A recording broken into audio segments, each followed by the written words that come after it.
Why do we make so many decisions? I don't understand this, based on whether we have the money to do it or not.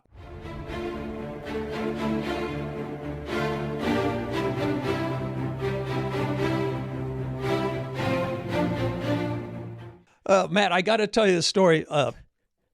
It's interesting where we're talking about, obviously we talk a lot about finances and about spending and making good decisions and the delay discount. Why do we make so many decisions? I don't understand this, based on whether we have the money to do it or not. You know, when we're little kids, let's say you're 5 or 6 years old, and, you know, back when I was 5 or 6 years old, if I had a nickel or a dime, I'd ask my parents, can I go to the grocery store? Because I had money and I wanted to spend it. I didn't think about, well, gosh, I should put it away and save it. Well, now as we grow, we get into this habit of when we have money, we can spend it, or we maybe should spend it in our thoughts. Does that make sense? Yes, absolutely. Yeah. So this teaching moment the other day, my son's daughter my niece turned 11. She had a gift certificate to the mall, and it was good for a number of stores. And my niece came to my brother, her dad, and said, "Dad, will you take me to the mall?" And he said, "Well, okay, what do you need?" He said, she said, "I don't know what I need, but I've got a gift certificate." And he said, "Well, we don't go to the mall unless we need something, unless we've got something specific." And she said, "No, I've got a gift certificate. I want to spend it." And so her concept at 11 years old was, I've got money. I need to go find something to buy. Well, how much of that do we carry through into our adult lives? Right. And so the idea that, my spending habits are based on, can I afford it? Right. So what happens when we go from, I don't know, let's say we were making $40,000 a year, we make $50,000 a year.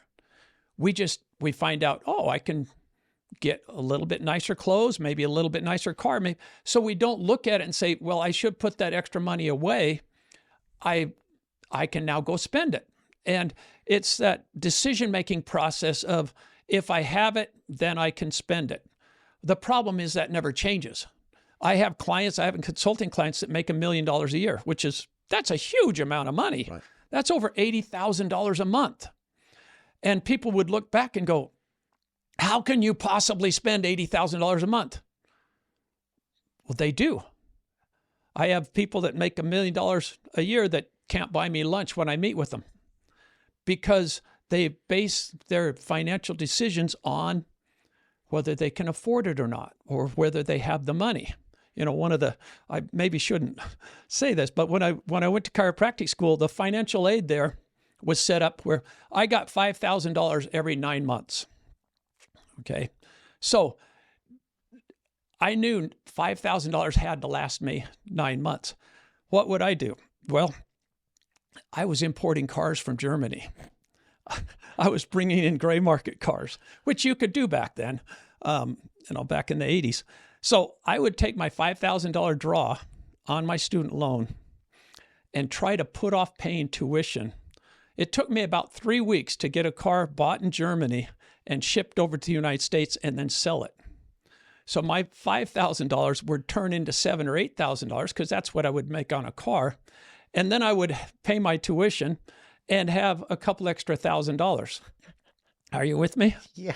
So I shouldn't be saying that. Hopefully the people that, where I was putting off paying the tuition, because I was always late paying my tuition. Statute of limitations, you're fine. Yeah. I hope the statute of limitations is over. But I would, instead of saying, because some people would get their, whatever it was, whether it was 3 or 5 or 6,000, I don't know what everybody got, but let's say it was 5,000 like I got. They knew it had to last 9 months. Well, they didn't go out and spend it all right away, at least the smart ones, because they knew, I'm going to have to go 9 months on this amount of money, because we went to school 8-9 hours a day. We weren't going to have jobs. We weren't going to support ourselves. But if we made our decisions based on how a lot of Americans make decisions, and that is, I've got the money. When we got handed that $5,000, what would they do? Go spend it. Right. My Lord, after you pay tuition, well, now you've got living expenses, you've got rent, whatever. I was buying a car with it, in Germany and having it shipped over. And then I would be on the hook because I'd have to sell it really quick. But I was making those investment decisions, not based on what can I afford and how can I go spend it, but how can I make more money with it?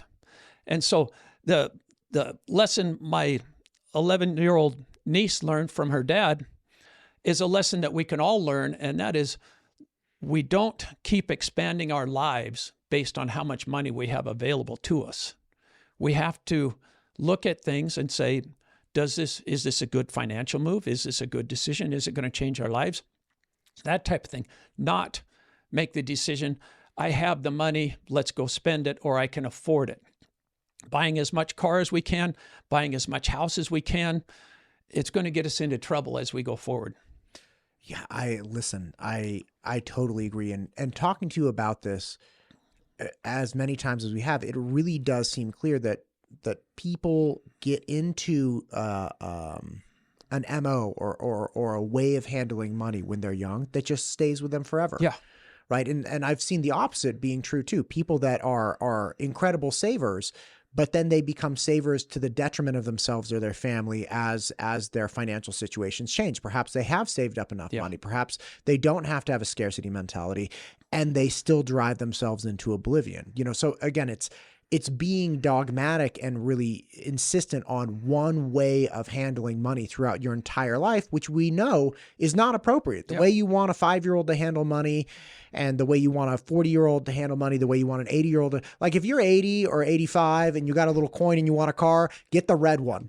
Go get it, right? Get whatever you want. These are different life stages. Yeah. And the point you make, I'm always asking, in our gatherings and when we get together with our community, how many classes did you say in school? How many classes did you have on math?